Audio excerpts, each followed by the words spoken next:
another perfect dish. Okay, so here we have Jim the chef. He thinks he's the expert on making meatloaf. In other words, he doesn't like my meatloaf because it's usually too dry. Yep. But he is one to always complain about anything that I cook. So, he is now in the kitchen. We had some tomatoes left over from canning, and if Jim moves you can see that we have the canner on the stove and he's right in front of it, but we do have a canner, a water bath of stewed tomatoes going right now, so he is going to use what was left over that we didn't can to make his, as he calls it, his world famous meatloaf. The best ever. And he's got most of his ingredients out here, and it does not follow a certain recipe. It's just kind of like whatever he feels like. It's up here. Secrets. Whatever he feels like putting in it. Right now he is peeling taking the skin off of a onion. Baldillion onions is our favorite. I think these are just sweet onions, but they might be Baldillion. I'm not really sure. Just sweet onions, okay? And we have this real neat gadget that I got on one of the shopping things several years ago. I had one that was similar from like Pampered Chef or something that didn't last, but this is the neatest little thing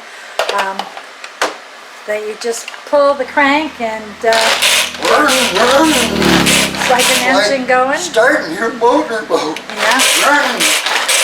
And it shuts it up. I really like this, and so much so that I bought one for at least one of my kids.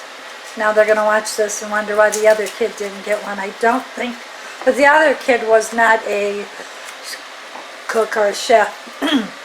She did bare minimum, so it'd probably just sat in her cupboard. But she's doing better. She's becoming more domesticated, I should say, through COVID.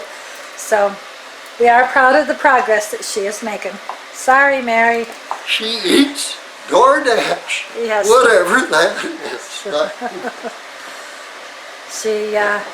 But when we were out there in July, she actually did do quite a bit of the cooking and stuff. That's how I found out about this, which I'm going to do a video on sometime later. And that's how we ended up with this rice maker. It was from Mary, because she actually made this super good food with pork and Chinese cabbage or whatever. So anyway, back to Jim. He's getting upset that I'm not paying attention. So we have some meat here. Cow patty. Okay. I usually buy the hamburger or the ground beef when it is on sale. I like to try to get grass-fed if I can.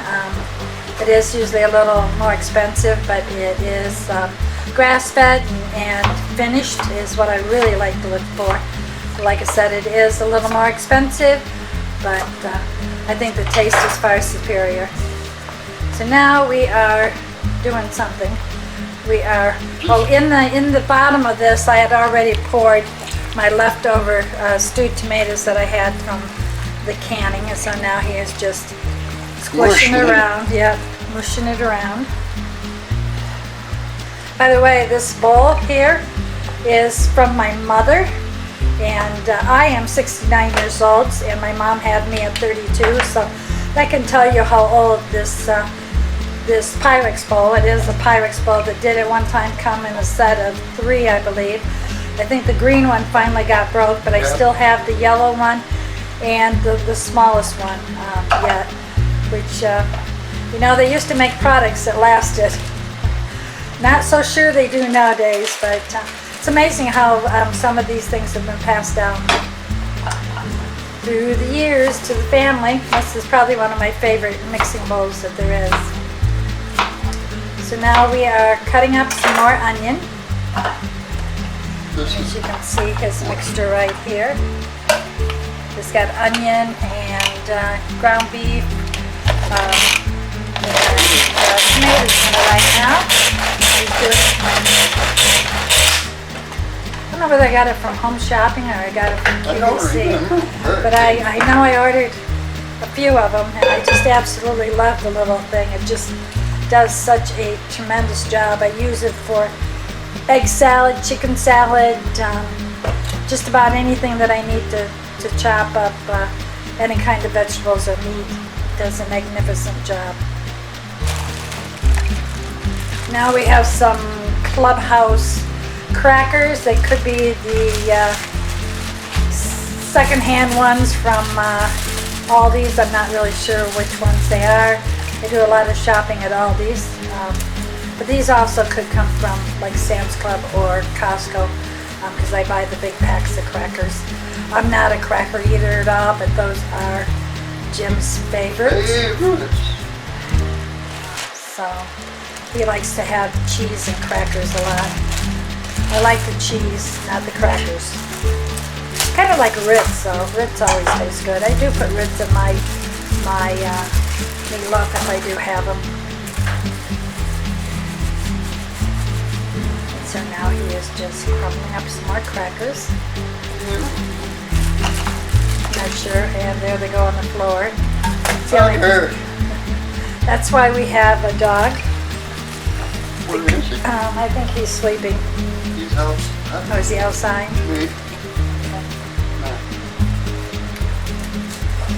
The bad part about a meatloaf is that you will make this great big can full and we will have it for a week.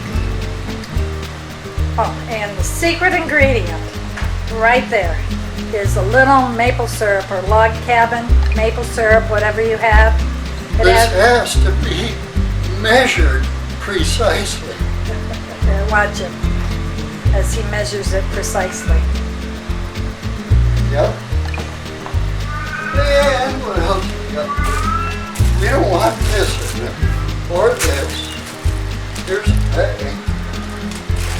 I'll get rid of that. We're missing something. How about the oatmeal? Oh yeah. Oh, Oatmeal and some more tomatoes. yep. Now he does use different varieties. Today he's using just basically my canned tomatoes. He brought some up from the basement for a storage pantry. Another precise measurement. Okay, that was oatmeal that he just put in there. He also uses sometimes tomato soup, sometimes tomato paste, tomato sauce, and of course eggs. Now meatloaf came about because it added a feeler back in the days that people couldn't afford the meat during the Depression, etc. That's how meatloaf became a favorite meal, because you could add all these fillers and stretch that pound of meat. 2 eggs, or maybe 3. We don't know.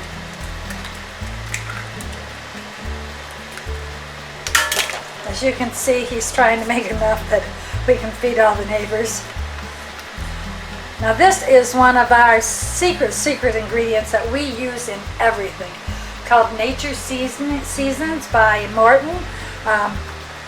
I don't know how we got started on this. I think my mom got it years ago or something. And I mean, it goes on everything and in everything. Again, special measurement, he's going to say. Yep. Another precise measurement. I think that's called like half the jar. I cannot believe how much salt and stuff he uses, but he does. You like it? It tastes good. One Hopefully my blood pressure tells me it's good too. other thing. And another, a little add of garlics. Is that garlic salt or is Nope. that garlic? Says garlic. Garlic powder, I bet. Yeah. Granulated garlic powder. So a little of that. And he's looking in the cupboard just to see what he can come up with. Where's the Every time he does something a little different. But oh, this is Lowry's seasoned salt. Used to love those. Back in the day when there was a lot of A&W root beer stands, you could get seasoned French fries, and they used the Lowry salt on them. And oh my goodness, were those ever good. I think he's trying to be a good hubby today because he's trying to look like he cleans up. Don't let this fool you because he never cleans up. He is one sloppy guy. Don't believe her. She's just a cranky old woman who doesn't appreciate a fine. Yeah, never mind.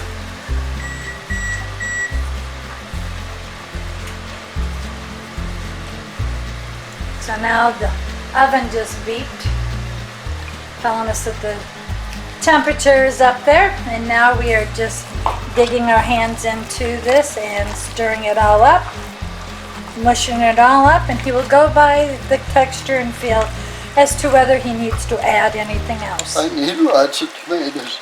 I love doing this. Have you ever filled a grease gun where you had to stick your hands down in this big 5-gallon container of grease and just pick it up by a handful and mash it down into that grease gun? Ooh! I hate this part. Stewed tomatoes. Guess my hand in the way of the camera don't help anything. Okay, so this is some of my stewed tomatoes from No date. No Date. Whoops! And I just threw the lid on the floor. Okay. Smell good. Smell good? Smells like, you don't really have to worry about tomatoes a whole lot because of the fact that they're high acid food, so when you can them, they're not a real damage. And most of the time, the food sits for a few months, and if it is not canned properly, you will usually see mold on top, or you will know it when you open it. The seal breaks. The seal breaks, and you can tell either by the seal or when you open it, you'll see mold. Very, very seldom have had that happen. Maybe a handful over the last, 40 years, 50 years. Very few times. My parents lived through the Depression along with my grandparents, so I was taught just about all the secrets to canning, and ever since I was able to walk, I was in the kitchen with them, watching them can, learning their secrets. I even had the opportunity to butcher chickens in the backyard, so had lots of experiences over the years. And I think hubby wants to say a word or two, or he's thinking. So that's it. That's simple. So this is what it looks like. It looks terrible, but it will turn out good, and we will show you the end. Now he's going to pour it into this Pyrex glass. We like to use the glass.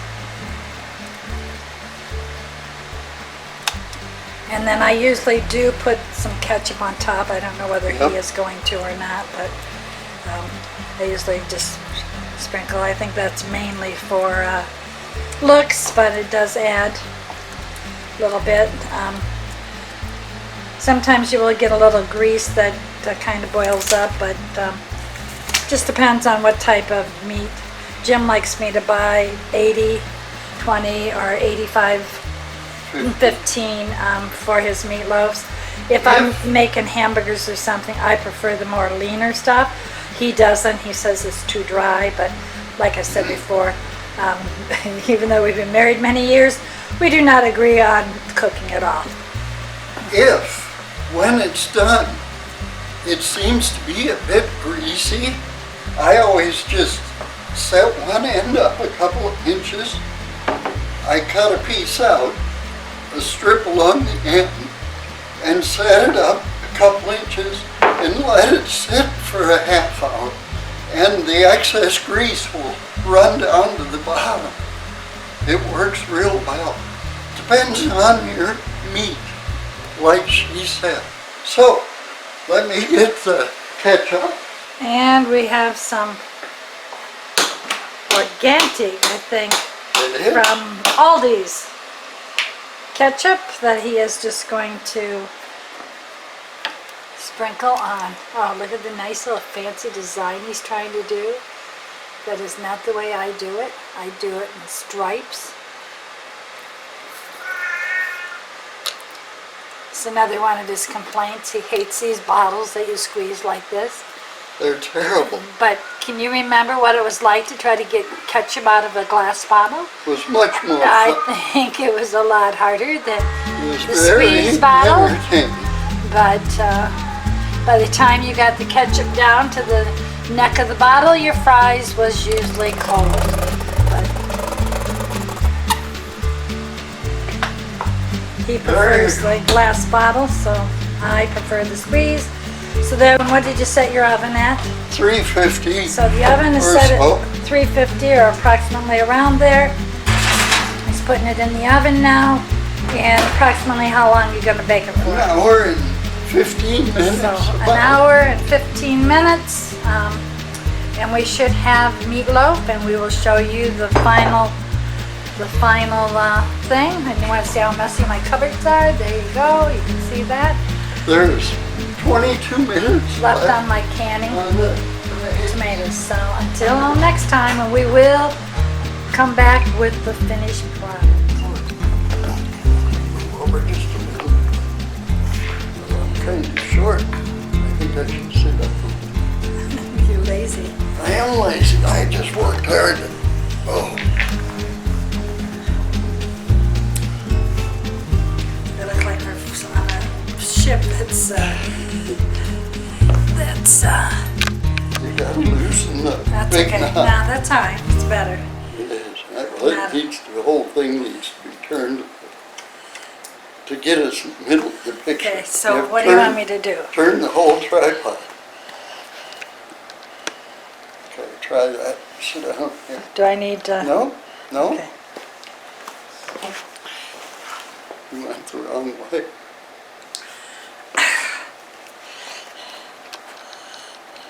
Don't turn that thing. Well, I I'm just- not. I'm just holding it, so I have not turned it at all.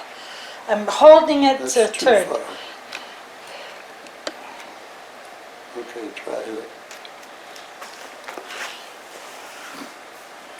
Now, are you pleased? No, No? You want to turn more? yeah, Which direction would you like to turn? back this way. Look.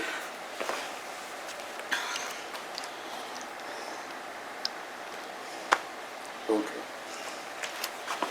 We'll go with Now, are you happy? that. I'm happy. Yeah. We should do all these takeouts because they can see that you actually are a grumpy old man. No, I'm not grumpy. You're the grouch. Yeah, I'm the grouch. I'm never grouchy. Nothing pleases him.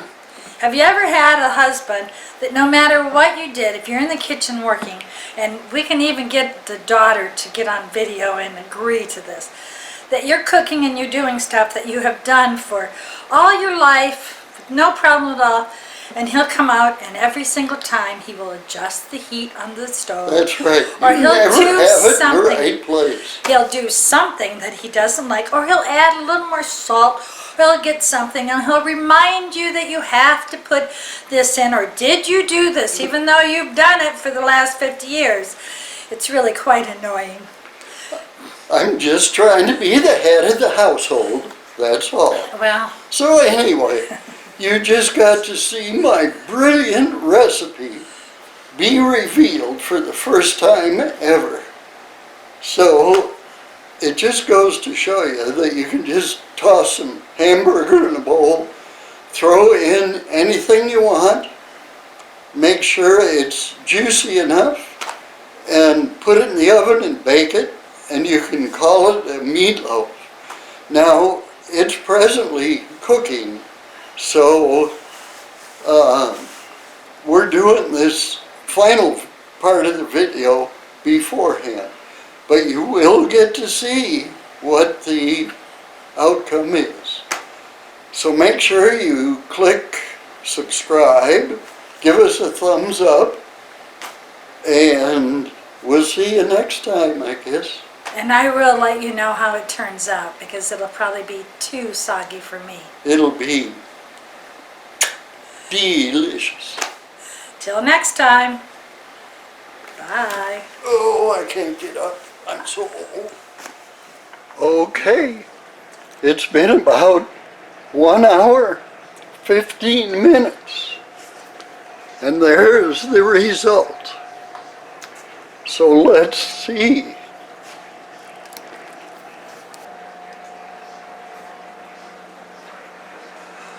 I guarantee you it's hot. The proof is in the taste.